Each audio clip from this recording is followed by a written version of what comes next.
مثلت لها وقلت لها سلام أمونة دايرك ليه تكوني حنونة. حالتي البية صعبت وروحي بيك مفتونة من زمن الجهل ماسكاها نفسي وكونها.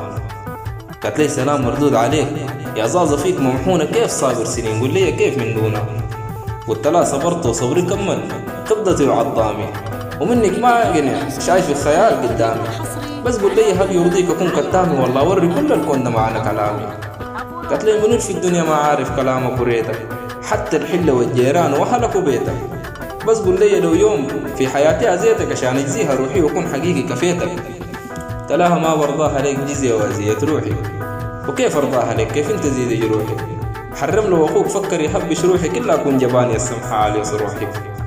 قالت لي عارفاك ما بترضى النسمة تخبش روحي إلا حقيقة ما فهمك وزايد نوحي. عاد قول لي لو في دفترك ممسوح غزلك للبنات من غير كيف يا روحي.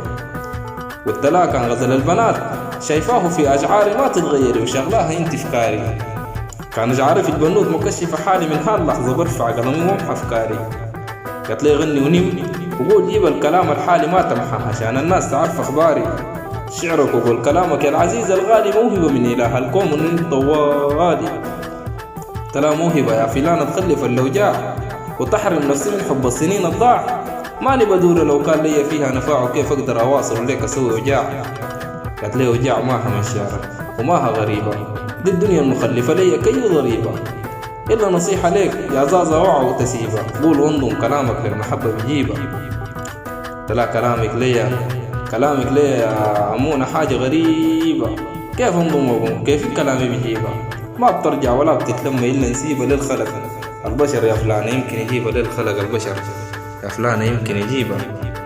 وجادة بين الصادق الشام سليمان والأستاذة